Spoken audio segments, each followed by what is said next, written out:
I think you'll like this trip because the guy who started this, named Bob Taylor, he was just a kid in San Diego himself, and he started in a garage making a guitar. And from that one guitar in that garage that cost him like 40 bucks to make from Home Depot, he now has like a multi-billion, gazillion, trillion dollar empire here. I mean, there's guitar players all over the world that play his guitars now, and he's been doing it for several years. So and there's one of the guitars right now, and so you're gonna get a tour of a pretty cool place, and hopefully this will inspire you to maybe have like a dream yourself, because it was literally just a dream for this guy named Bob, and now we're here to check it out. And this is Bob Taylor. So hi everybody. Thanks for coming out. Did you enjoy seeing how guitars are made? Yes. Yeah. It's pretty neat. You never really think about it, huh? You sort of see guitars and then you're like, wow, they have to make them somewhere, you know. So it's kind of fun. How many play guitar? Does anyone here play guitar? Hey guys, listen up.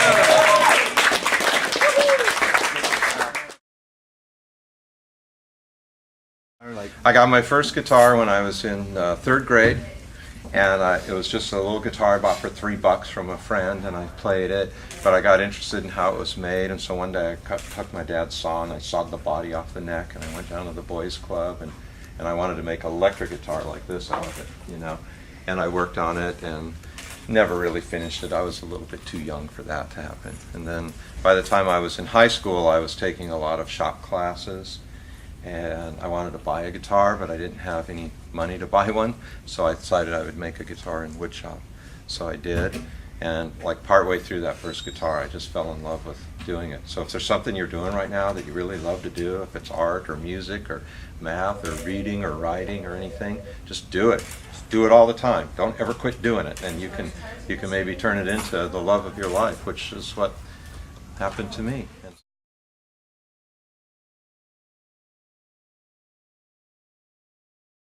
When Kurt and I came together, Kurt was a lot more interested in like the business side of a business. We were really young. I was only 19 when we started our company. He was 21. And I was more of a guitar maker, and his last name is Listug. It's not really gonna work, is it? So we named him after me because they were all my designs. It was really easy what to call them. And then we've been partners ever since for 35 and a half years now.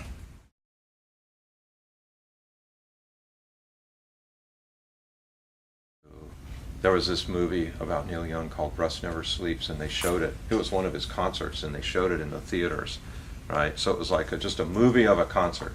And I went down, and there was this big theater down in Mission Valley called the Cinerama, and it was a huge, giant screen.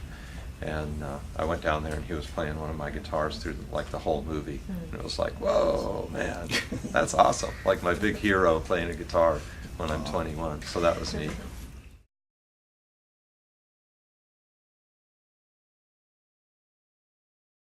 I made my first guitar, and when I was all done with it, I had to start all over and make another one. And the next one was just as hard to make as the first one.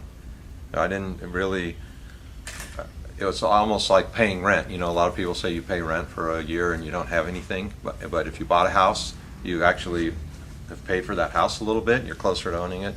So the next guitar I made, I determined that if I spent an hour working on a guitar, I would also spend an hour working on some kind of tool. So then every guitar I made, I would spend an equal amount of time working on some kind of fixture or tool or idea or template or something to help make the next guitar go easier. And I would do it on the next guitar, and we still do it today. Every day we have a big, giant, we have a whole building over there. All it does is make tools. You know, there's machines and stuff in it. So I developed that idea from the very first. So if you're going to do something, you want to try and think of how can you get ahead.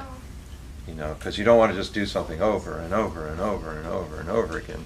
You want to think of how can you build some equity and get ahead in what you're doing.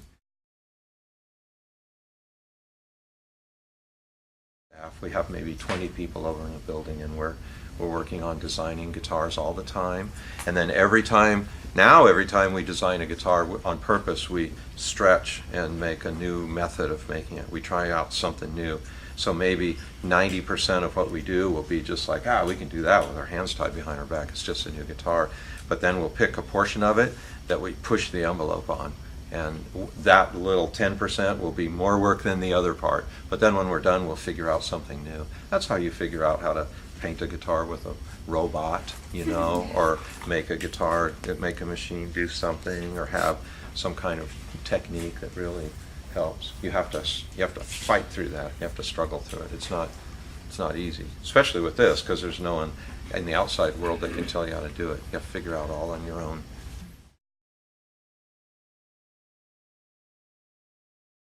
I have a saying. I say, I don't mind making a mistake as long as I do it on purpose.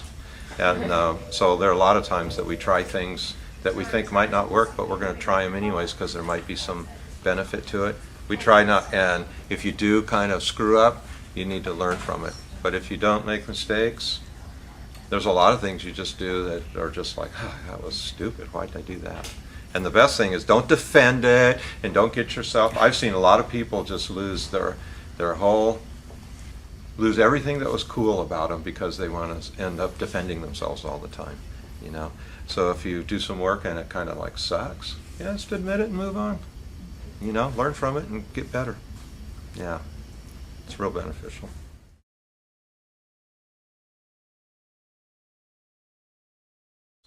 A lot of people look at me now and they say, well, you are so lucky that you figured out your dream when you were young. You know, they might be 50 years old and go, you know, I didn't know what I wanted to do.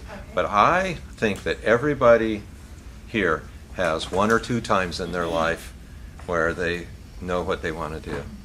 And the difference is whether you do it or not. I've heard it said that in 5 years you can become an expert at almost anything if you just really put your mind to it. And in a lifetime, you can become the expert of the world in anything if you just stick with it. So if you have something that you want to do, you know, everybody that you look at that's real successful at something, well, yeah, they were good at it, but they did it. There's a big difference between doing it and not. And sometimes you just have to pour yourself into it. Doesn't mean you don't have to be smart about it. You got to figure out how you're going to make money and pay the bills and that type of thing. And also, don't let other stupid mistakes get in your way of your dream. You know, but let's say you have your dream and then over on the side you're making like just bad life choices. If you do that, those life choices are going to suck you down. They're going to suck your dream out, and one day you'll wake up 20 years later and go, gosh, I wish I could have done that, but I spent so much time trying to keep my head above water. So that's, you know, follow that dream and then be smart. Don't suck. Just don't suck. You know, if you don't suck, it's way better, you know.